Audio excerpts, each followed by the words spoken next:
Selamat pagi Bapak Ibu Jemaat Tuhan, selamat bertemu kembali dan marilah kita merelakan waktu kita sejenak untuk mendengarkan firman Tuhan. Kasih karunia dan damai sejahtera Allah kiranya menyertaimu di dalam Kristus Yesus Tuhan kita. Amin. Bapak Ibu terkasih, firman Tuhan untuk kita hari ini. Tetapi sekarang setelah kamu dimerdekakan dari dosa dan setelah kamu menjadi hamba Allah, kamu beroleh buah yang membawa kamu kepada pengudusan dan sebagai kesudahannya ialah hidup yang kekal. Saudara jemaat terkasih, kebebasan merupakan kerinduan setiap orang. Sudah barang tentu tidak menyenangkan bila hak dan kebebasan kita dikekang. Itulah sebabnya negeri kita juga melindungi kebebasan kita. Namun kita tidak bisa pungkiri bahwa banyak orang yang menyalahgunakan kebebasannya. Kebebasan kita bukanlah berarti bahwa kita melanggar segala aturan. Kebebasan kita tidak boleh mengganggu orang lain dan sesuka kita melanggar segala rambu-rambu dan aturan yang sudah ditetapkan. Kita bersyukur Allah membebaskan kita dari perbudakan dosa.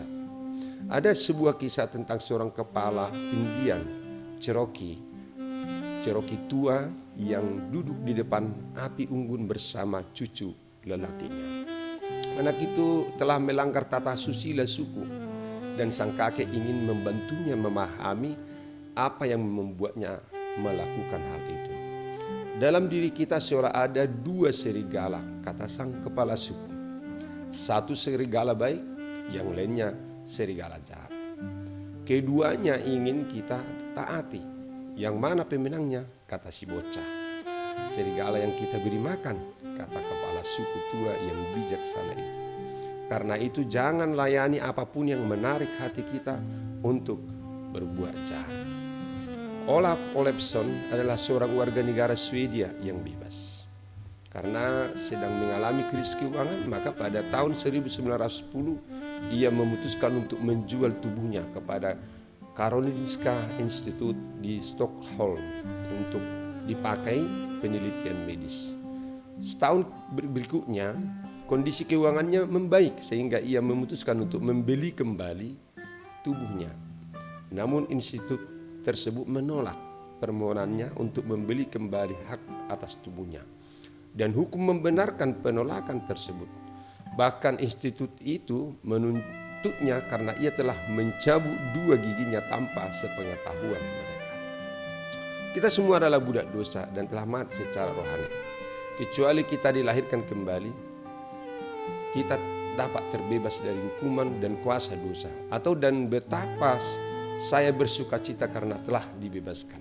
Bila dengan tekun berdoa agar Yesus Kristus menjadi pembebas kita, kita akan mengalami kemerdekaan rohani tak kala kita menerima karunia pengampunannya dan melanjutkan memberi diri sebagai hamba bagi Allah. Setiap pengikut Yesus Kristus dapat mengenali pergumulan itu. Kita senantiasa berjuang melawan keegoisan dan keinginan dosa. Keduanya bangkit dalam diri kita dan menekan kita secara luar biasa supaya kita mau memuaskan mereka. Keduanya seperti rasa lapar yang tak tertahankan dan rasa haus yang tak terpuaskan.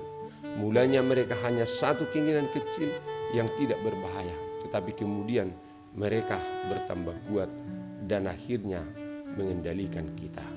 Roma 16 ayat 16. Amin, marilah kita berdoa. Terima kasih Tuhan atas kebebasan dan keselamatan yang telah Tuhan karuniakan kepada kami. Kiranya kami mampu untuk tetap setia dalam keselamatan yang telah Tuhan berikan kepada kami, yaitu untuk menjadi pelaku-pelaku firman Tuhan. Janganlah hati kami condong lagi kepada hal-hal yang berbau dosa, supaya kami jangan lagi tertarik oleh keinginan daging untuk melakukan hal-hal yang Tuhan tidak inginkan. Biarlah kami menyukai dan senang melakukan kehendak Tuhan. Dan aktivitas kami hari ini hanya untuk kemuliaan Tuhan. Di dalam Yesus Kristus Tuhan Juru Selamat kami. Amin. Anugerah Tuhan kita Yesus Kristus, kasih setia Allah Bapa, dan persekutuan Roh Kudus kiranya menyertai kamu sekalian. Amin. Selamat melanjutkan aktivitas. Tuhan Yesus memberkati. Horas.